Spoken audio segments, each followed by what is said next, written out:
Hi, I'm Govindh Jayaraman, and this is Paper Napkin Wisdom, episode 350, How Time Flies, and the 30th edition of an Edge of the Napkin episode.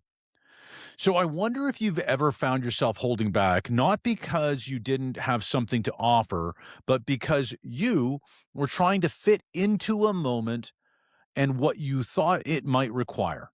Maybe you've stepped back in a room where you normally lead. Maybe you've chosen silence when something inside you said, I normally would say something here.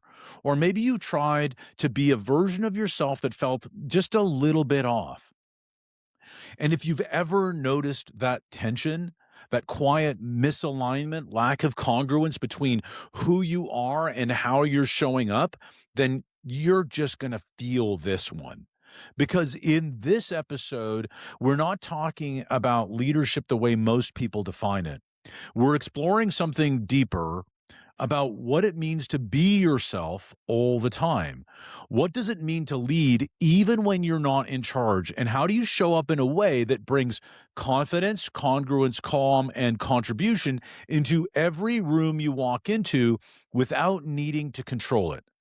There's a moment in this conversation, one simple observation that shifts everything. It's a reframe that invites you to look at the environments you're in and ask a very different question about what you're seeing and why. And as you listen, you might begin to notice where you've been holding back and where you've been adapting and where the opportunity might be to show up just a little more fully as yourself.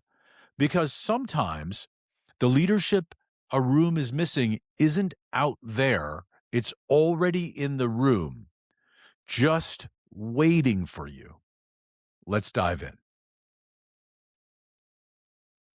There's a quiet tension that shows up in rooms that most people don't even notice. It's not loud, it's not dramatic, it doesn't announce itself. But if you've trained yourself, if you've done the work, if you've paid attention, then you can feel it. It's the tension between someone who is and who they are trying to be. So this week, I saw it again. Actually, I didn't even see it. I wasn't there. I heard about it. And it wasn't in a room full of amateurs. And it wasn't in a room full of people figuring it out early on in their journeys. No, it was in a conversation with one of the most powerful leaders I know. We were talking about his recent experiences, and over the past few weeks, he had made a conscious decision to step back, to take a back seat, to not lead. Not because he couldn't, not because he didn't want to, even, because he was trying something. He was experimenting with presence, he was observing the room, and he was choosing intentionally to let others step forward and just watch what might happen. And what struck me most was not really his words, but the tone behind them. He wasn't frustrated, he wasn't complaining, and he wasn't judging. He was simply observing. There are some things that just haven't quite worked, he would say. No blame, no story, no truth. In fact, he was amused by it, and he'd been watching it unfold for weeks. So I was trading voice notes with him, and we talked through it. The three of us, myself, another guy, and this person, and we explored it. We turned it around from different angles, and then something interesting came up for me. A question one, and it's a question, and it's a simple one that carries weight when you really sit with it. And it's truly, we don't see the world it is as it is. We see the world as we are. And I paused because I knew what was coming next, and I really wanted it to land. I wonder if you're seeing a lack of leadership in the room. If you're seeing a lack of structure, is it possible that what you're actually seeing is the absence of you? And what followed was interesting. It wasn't silence, and it wasn't uncomfortable silence, and it wasn't the kind of silence that even signals that something landed. It was just silence of contemplation, and I continued by asking, is it possible that by trying not to lead, you're not just stepping back, but you're creating a vacuum? And here's where this gets really interesting because a lot of people misunderstand what it means to be yourself. They think it means be less intense. It means to be more agreeable, to go with the flow, tone it down, blend in. Don't dominate. Don't take up too much space. But what if being yourself means showing up fully? What if when you don't do that, you don't create harmony, you create incongruence? And here's the problem. When a great leader steps back too far, a few things happen that's kind of inevitable. It's inevitable, but doesn't happen quickly and not always immediately, but absolutely every single time. Decisions slow down, energy drops, clarity disappears, ambiguity steps in, accountability can soften, structure often gets blurry. And it's not because the other people in the room aren't capable. It's because the system has changed. And the system was relying, whether consciously or unconsciously, on that leader's full presence, even possibly as a follower. So I think what really happened to change the conversation was when I asked, what if you don't need to take a back seat, but you just needed to show up as yourself, but differently? What if you can still be a leader, even if you're not the one in charge? And that's, I think, where things clicked. And this isn't a new idea for me. I was very young when I heard this concept at first. I was blessed to have parents who had a mentor, and his name was Rishi Prabhakar. So Rishi Prabhakar shared something that has stayed with me over these decades. He was a really fascinating man. He got his MBA, had all the credentials, all the conventional markers of success, and then he just walked away and he chose a different path. A, a path of teaching, a path of philosophy, a path of exploring deeper truths about how we show up in the world. And one of the lessons and ideas he spoke about passionately was this, that leaders can and should follow, but they must follow as leaders, not as followers, as leaders. So what does it mean to follow like a leader? And this is where most people get stuck because we've been taught to think about this in really binary terms. A leader's in charge and a follower's not in charge. A leader speaks, a follower listens. A leader directs, the follower executes. But that's not how high-performing systems and structures actually work. In the best environments, leadership is fluid. It moves and it adapts and it changes and shifts depending upon the content, expertise, and energy. Even the timing can matter. And in those environments, the most powerful people in the room are not always the ones who lead. They're the ones who can follow like a leader. And let's break this down a little using the magnetic leadership framework that I talk about. Because if you're going to follow like a leader, you need to anchor yourself in the same four pillars: confidence, congruence, calm, and contribution. Confidence, knowing who you are. Following like a leader doesn't mean shrinking, it means standing firmly in who you are without needing to dominate the room. Confidence shows up as asking powerful questions, offering perspective without attachment, holding your ground when needed, and supporting decisions when made. It's not loud, it's not aggressive, it's certain. And congruence, aligning your actions with your truth. And I think this is where my friend got caught. He was trying to behave in a way that didn't match who he naturally is. And the room felt it because people don't respond to what you say, they respond to what you are.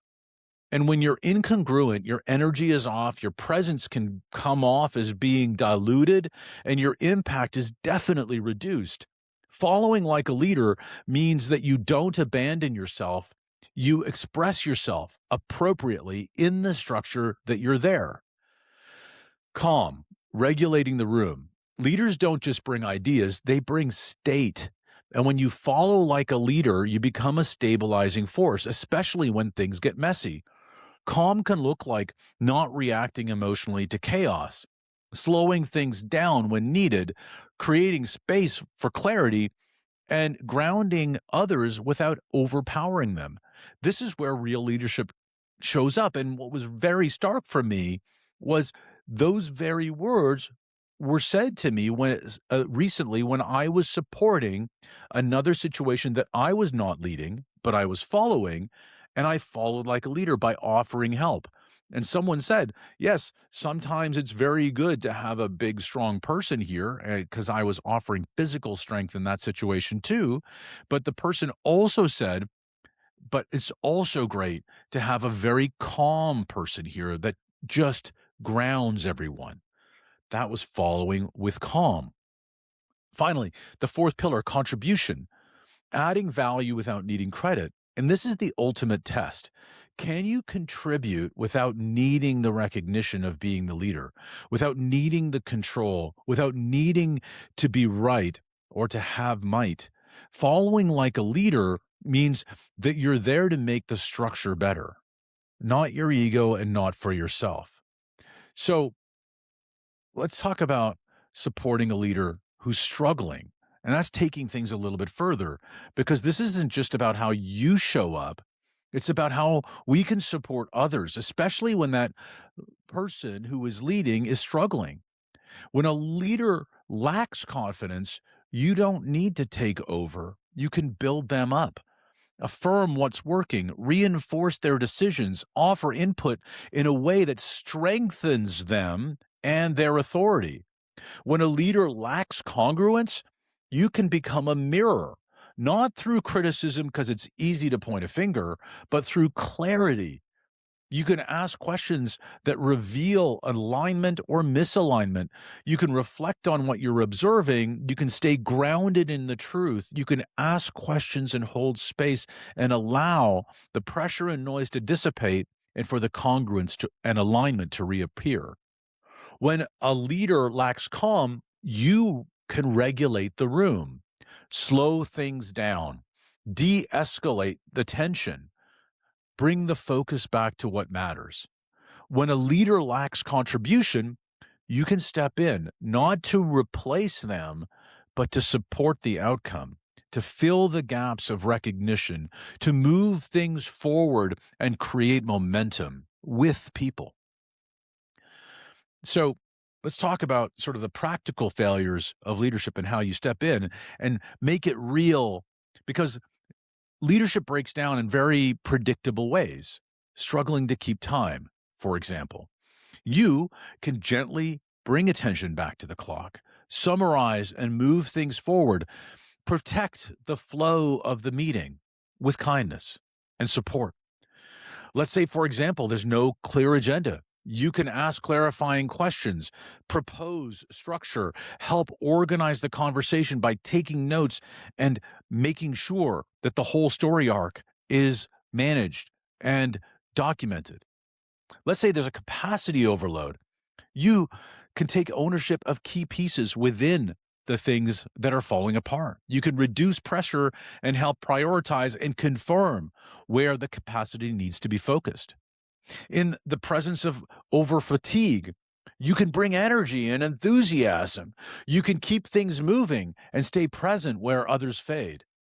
If there's a lack of direction, you can offer perspective, re-anchor the group on the decisions that you've already made, and help define next steps. This is not about control. And let's be really clear about that. Following like a leader is not about taking over. It is not about undermining. It is not talking down the leader that is there. It is not about controlling. It is about elevating the room. It's about raising the bar and reminding us, all of us, of what we're capable of. And this matters more than ever right now with everything that's happening in leadership and in the world. We're living in a time where leadership is often unchecked, unquestioned, and unbalanced and unhinged. And in those environments, blind followership is dangerous. What's needed now more than ever is people who can think independently, speak with clarity, offer perspective, and stay grounded in the truth. So, following like a leader means that you just don't go along. You don't just comply. You don't just stay silent. You become a voice of reason, a source of clarity, a stabilizing force, not from ego, but from responsibility. And the core of all of this is a simple idea: you can't escape yourself.